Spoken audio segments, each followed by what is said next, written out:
சிவமயம் நேயர்களுக்கு வணக்கம். வணக்கம் சார். வணக்கம்மா. நீங்க ஜோதிட வகுப்பு நீங்க எடுக்கும்போது திருமண கொடுப்பினைக்கான ஒரு டாபிக் ஒண்ணு இருக்கும்.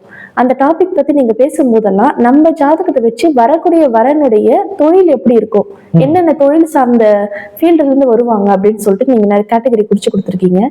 இன்னும் இன்டெப்தா நீங்க சில டைம் சொல்லியிருக்கீங்க, மாமனார் மாமியார் தொழில் வந்து செக் பண்ணணும்ன்றது கூட நம்மளோட ஜாதகத்திலேயே செக் பண்ணிக்கலாம் அப்படின்னு சொல்லிட்டு. அது எப்படிங்க சார், அதை பத்தின ஒரு விளக்கங்கள் கொடுக்க முடியுங்களா? நம்மளுடைய ஜாதகத்துல வந்து மாமனாருடைய தொழில் மாமியாருடைய தொழில் எப்படி செக் பண்ணலாம் அப்படின்னா, மாமனாருடைய பாவம் வந்து 3ஆம் பாவமா நம்மளுடைய ஜாதகத்துல. ஓகேங்களா? நம்ம லக்னத்துல இருந்து 3ஆம் பாவம், அந்த 3ல இருந்து 6, 10. இப்ப பொதுவா வந்து நம்ம தொழிலை பத்தி செக் பண்ற பாவம் எப்படி சொல்லுவோம், நம்ம லக்னத்துல இருந்து 6ஆம் பாவம் 10ஆம் பாவம் அது சொல்லுவோம் இல்லைங்களா? அந்த மாதிரி மாமனாருடைய தொழில் வந்து 3ஆம் பாவத்துல இருந்து 6ஆம் பாவம் 10ஆம் பாவம். சோ அப்படி கணக்கு பண்ணி பார்க்கும்பொழுது ஒருவருடைய ஜாதகத்துல அவருடைய மாமனாருடைய கெரியர், மாமனாருடைய உத்தியோகம் அல்லது மாமனாருடைய துறை தொழில வந்து சொல்லக்கூடிய பாவம் எதுனா 8, 12. இந்த 2 பாவம் வந்து மாமனாருடைய தொழில். ஓகேங்களா? மாமியாருடைய தொழில் அதை வந்து சுட்டி காட்டக்கூடிய பாவம் வந்து 3, 7. 10க்கு 6, 10க்கு 10. 10க்கு 6, 10க்கு 10. கரெக்டா 3, 7 இந்த பாவங்களா? இந்த பாவத்தை வச்சு நம்ம வந்து கிளாஸுக்கு வர ஸ்டூடெண்ட்ஸ்க்கு என்ன சொல்றோம், மாமனாருடைய தொழிலையும் நம்ம ஜாதகத்தை வச்சு இன்னென்ன துறைக்குள்ள இருந்து தான் மாமனார் இருப்பாங்க மாமியார் இருப்பாங்கன்னு நம்ம சொல்றோம். இதுக்கு ஒரு படி அதிகமா போய் நம்ம வந்து இன்னும் நிறைய தகவலை எடுக்கணும் அப்படின்னா என்ன மாதிரி பண்ணலாம்னா, இதையே வந்து ரிவர்ஸ் பண்ணலாம். எப்படி ரிவர்ஸ் பண்ணலாம்னா, இப்போ வந்து ஜாதகத்தை ஃபில்டர் பண்றதுக்கு நிறைய பேர் கஷ்டப்படுவாங்கல்ல, வர ஜாதகத்தை ஃபில்டர் பண்றதுக்கு.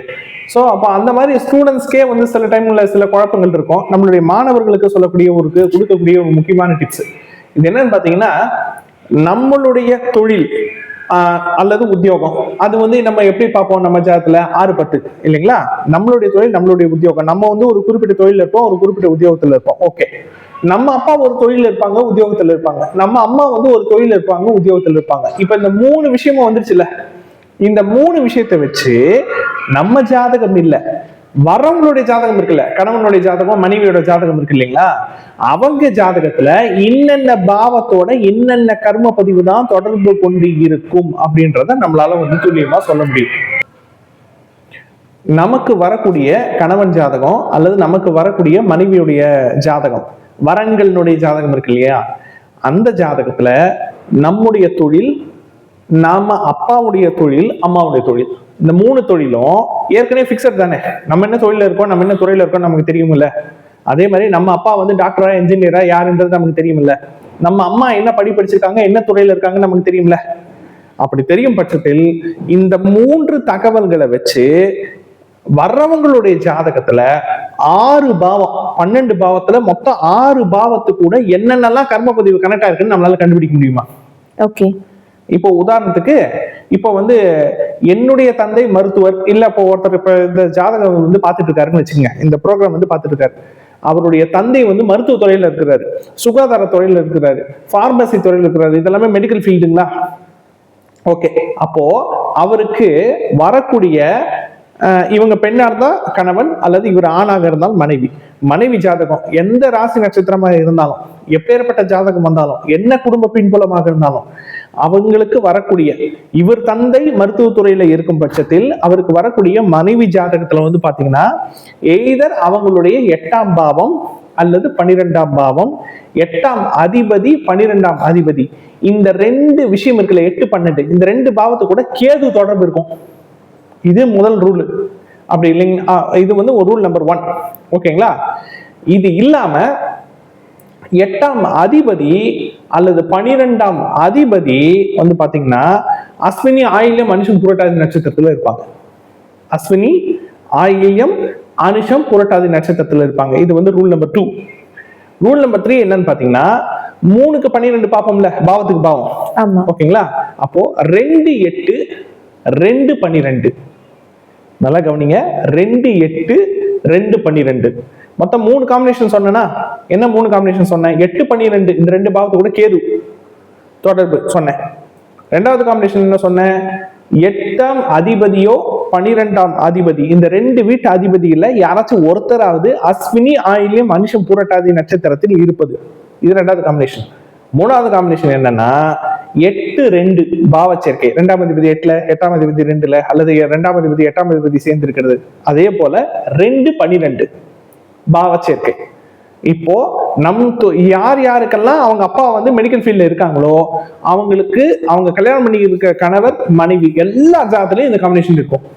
ஓகே. இப்போ இது இல்லாம அம்மாவோட தொழில் இருக்குல்ல, நம்ம அம்மா ஏதாச்சும் ஒரு ஃபீல்ட்ல இருந்திருப்பாங்கல்ல, டீச்சராவோ பேங்க் மேனேஜராவோ ஏதோ ஒரு ஃபீல்ட்ல இருக்காங்க, நம்மளே ஏதோ ஒரு குறிப்பிட்ட தொழில இருக்கோம், அதுவும் வரக்கூடியவங்களுடைய ஜாதகத்துல ரிஃப்ளெக்ட் ஆகும். நம்ம ஏதாச்சும் ஒரு துறை அல்லது தொழில இருக்கோம் அப்படின்னு வச்சுக்கோங்களேன், அது வரக்கூடிய எதிராளியினுடைய கணவன் மனைவியினுடைய ஜாதகத்துல 4-12மா, 4ஆம் பாவம் 12ஆம் பாவம். அதே மாதிரி நம் தாயுடைய துறை அல்லது தொழில் வரக்கூடியவங்க ஜாதகத்துல வந்து பாத்தீங்கன்னா 3ஆம் பாவம் 7ஆம் பாவம். ஓகே. இப்படி கிட்டத்தட்ட வந்து நம்ம அப்பா ஜாதகம் வந்து நம்ம அப்பாவுடைய தொழில் வந்து வரக்கூடியவங்க ஜாதகத்துல வந்து நம்ம என்ன சொல்லியிருக்கோம், 8-12 சொல்லிட்டோம். அப்புறம் நம்ம தாயுடைய தொழில் வந்து 3-7 சொல்லிட்டோம். நம்முடைய தொழில் வந்து அவங்க ஜாதகத்துல 4-12 சொல்லிட்டோம். அப்ப 6 பாவம் கிட்டத்தட்ட ஆயிடுச்சா? சோ நம்மளுடைய வெறும் தொழிலை வச்சு மட்டுமே நமக்கு வரக்கூடிய ஜாதகங்கள் இன்னென்ன பாவம், இன்னென்ன கர்ம பதிவு, இன்னென்ன கிரக சேர்க்கை, இன்னென்ன பாவ சேர்க்கையில் இருக்குன்றத துல்லியமா நம்மளால கணிக்க முடியும். ஓகே. அந்த லிமிட்டுக்குள்ள தான் உங்களுக்கு ஜாதகமே வரும். ஓகேங்களா? இது ஒண்ணு. இது இல்லாம அவங்க அப்பா அம்மாவுடைய தொழில் சம்பந்தப்பட்டவங்களோட தொழில் அந்த காம்பினேஷன் நம்ம ஜாதகத்துல இருக்கணும்ல. ஆமா. அதை பார்த்தா நம்ம ஸ்டூடெண்ட்ஸாலையும் ஃபில்டர் பண்ணிட முடியும், நம்மளாலையும் ஃபில்டர் பண்ணிட முடியும். இப்ப நம்ம வந்து பொருத்தம் பாக்குறோம், அது வேற. திருமண பொருத்தம் பாக்குறோம், அது வேற. கொடுப்பனை பாக்குறோம், அது வேற. இது கூடவே வெறுமே இந்த தொழில்களுடைய டீடைல்ஸ் தெரிஞ்சா அதை வச்சு கூட உங்களால தொடர்பை மேம்படுத்த முடியும், பார்க்கவும் முடியும். ஓகே. நம்ம பார்த்தாலும் பார்க்கலன்னாலும் நம்ம அப்பா அம்மாவோட தொழில், மாமனார் மாமியாரோட தொழில், அதே மாதிரி அவங்க அப்பா அம்மாவோட தொழில், அந்த சம்பந்தப்பட்ட நபருடைய அப்பா அம்மா தொழில், மாமனார் மாமியார் தொழில், இது எல்லாமே அவங்களோட ஜாதகத்தோட கண்டிப்பாக சம்பந்தப்பட்டு தான் இருக்கும். அது சம்பந்தப்படாம அந்த குறிப்பிட்ட 2 பேருக்கு திருமணமே நடக்காது. என்னதான் நீங்க பொருத்தம் பார்த்து கொடுத்தாலும் பொருத்தம் பார்க்கலன்னாலும் அந்த தொடர்பு இருந்தாதான் அந்த திருமணம் கைகூடும். சோ இப்ப இந்த மாதிரி திருமண பொருத்தம் சம்பந்தப்பட்டு அல்லது திருமண கொடுப்பனை சம்பந்தப்பட்டு நிறைய டிப்ஸ் இருக்குது. அது இல்லாம இப்போ வந்து நம்ம இப்ப இவ்வளவு நேரம் பேசுறது முதல் திருமணத்துக்கு கரெக்டுதானுங்களா? அதே 2வது திருமணம்னா பாவமே மாறும்ல. ஆமா. சில பேர் இன்னைக்கு 3வது திருமணம் பண்றவங்களும் இருக்கிறாங்க. அப்ப அதுக்கு பாவம் மாறும்ல. 2வது திருமணத்துக்கான பாவம் 9ஆம் பாவமா. அதே இப்போ ஒருத்தவங்க வந்து 2 திருமணம் தோல்வி அடைந்து விட்டது, நான் 3வது வரனை தேடுகின்றேன் அப்படின்னா அதுக்கான பாவம் 11ஆம் பாவம். சோ அப்போ ஒவ்வொருத்துக்கு தகுந்த மாதிரி பாவம் மாறும். அப்போ 2வது கணவன் அல்லது 2வது மனைவி என்ன துறையில இருந்து வருவாங்க அப்படின்னு தேடணும்னா அப்போ 9ஆம் பாவத்துல இருந்து தான் நம்ம செக் பண்ணணும். ஆமா. ஓகேங்களா? சோ இந்த பாவத்துக்கு பாவம் என்பது ஒவ்வொரு சூழ்நிலையிலும் ஒவ்வொரு ஸ்தானத்திலும் அதுக்கு தகுந்த மாதிரி மாறுபடும். ஆனா என்ன மாறுபட்டாலும் அதனுடைய கர்ம அந்த கர்ம வரையறைன்னு ஒண்ணு இருக்கு பாருங்க, பவுண்டரி, அதுக்குள்ள இருந்து மட்டும்தான் நமக்கு வந்து வரன் வரும். சோ இது வந்து கிளையண்ட்டுக்கும் பொருந்தும், நமக்கு வந்து நம்ம கிட்ட கிளாஸுக்கு படிக்க வர ஸ்டூடெண்ட்ஸ்க்கும் வந்து இந்த தகவல் வந்து பொருந்தும். இப்போ உங்ககிட்ட கிளாஸ் படிக்க வரணும்னா இந்த குறிப்பிட்ட போர்ஷன் மட்டும் நீங்க கிளாஸா எடுக்கிறீங்களா இல்ல ஃபுல்லா கவர் ஆகுற மாதிரியான விஷயங்கள் எடுக்கிறீங்களா? 2 விதமான கிளாஸஸ் இருக்கு. எப்படின்னு பாத்தீங்கன்னா, இப்ப நம்ம வந்து கொஞ்சம் இப்ப நம்ம சிலபஸ் வந்து நிறைய நமக்கு பெருசா இருக்கு இல்லைங்களா, நிறைய புது புது தகவல்கள் நமக்கு வந்து விரிவடைஞ்சிருக்கு. அதனால மொத்தமா கிளாஸ் படிக்கணும் அப்படின்னு நினைக்கிறவங்களும் படிச்சுக்கலாம். இப்ப நம்ம வந்து புதுசா பிளான் பண்றது என்னன்னா, டாபிக்கா பிரிச்சு வந்து கிளாஸஸ் வந்து பிளான் பண்ணிட்டு இருக்கோம். ஓகே. அது ஜூம்காகவும் பிளான் பண்றோம், ஆன்லைன் கிளாஸ் மாதிரியும் பிளான் பண்றோம், டைரக்டா எடுக்கிறதுக்கும் பிளான் பண்றோம். ஓகே. சோ அதுக்கான இடம் சூழல் எல்லாம் அமையணும்ல. இப்ப உதாரணத்துக்கு திருமணம் சம்பந்தப்பட்டு மட்டுமே 1 நாள் 2 நாள் வெறும் திருமணத்துக்காக மட்டுமே.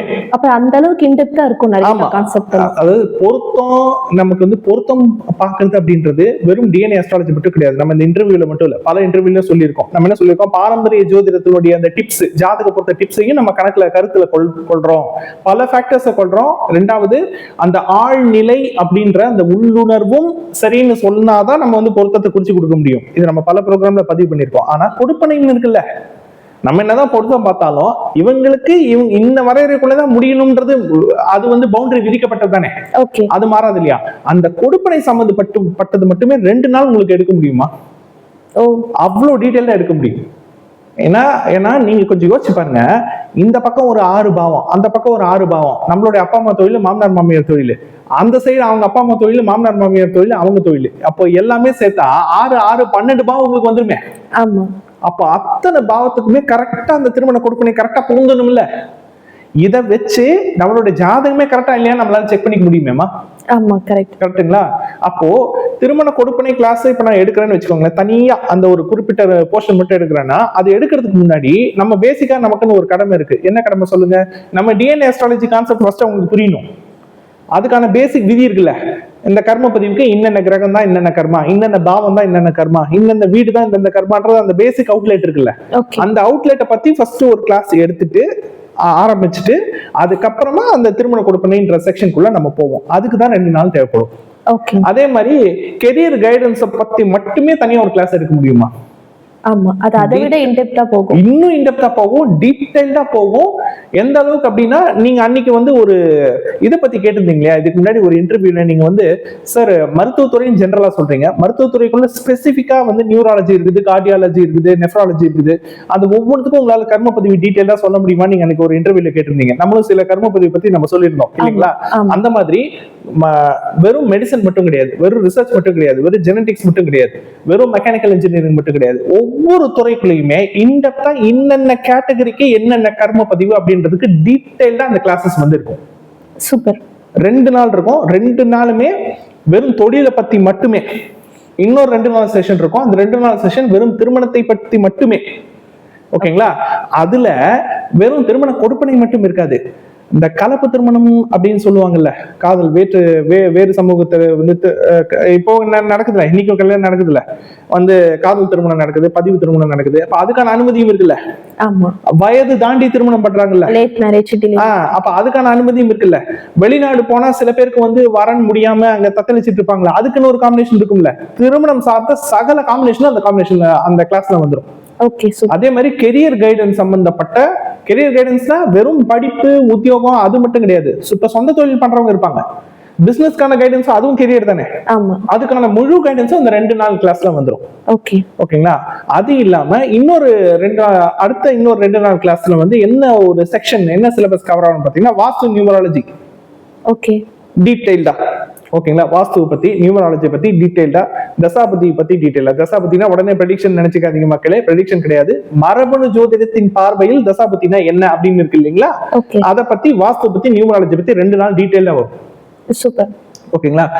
ஜெனரலா பர்த் டைம் ரெக்டிஃபிகேஷன் ஒன்னு இருக்கு பாருங்க, அத பத்தி டீடைலா, அத பத்தி ரொம்ப டீடைலா வரும். அத பத்தி ஒரு நாள் ஃபுல்லா பர்த் டைம் ரெக்டிஃபிகேஷன் பத்தி மட்டும் ஒரு நாள் ஃபுல்லா வரும். அடுத்த நாள் பிராக்டிஸ் இருக்கும். இந்த மாதிரி செக்ஷனா பிரிச்சு வந்து கிளாஸ் எடுக்கிற மாதிரி, கிளாஸ் போடுற மாதிரியான அதுக்கான ஏற்பாடுகளும் அதுக்கான பிளானிங்கும் நடந்துட்டு இருக்கு. அதுல வந்து 2 விதம் இருக்கு. ஒன்னு டைரக்டா நம்ம போடுற கிளாஸஸும் இருக்கு, ஜூம்ல போடுற கிளாஸஸும் இருக்கு. எதா இருந்தாலும் மக்களுக்கு முன்னறிவிப்பு கொடுக்கப்படும். அதுக்குன்னு ஒரு ஃபீஸ், அது அந்த குறிப்பிட்ட போர்ஷன் இருக்கு இல்லைங்களா, அதுக்குன்னு ஒரு ஃபீஸ் நிர்ணயிக்கப்பட்டு அது வந்து முன்னாடியே உங்களுக்கு அறிவிக்கப்படும். ஆர்வம் இருக்கவங்க தாராளமா சேர்ந்துக்கலாம்.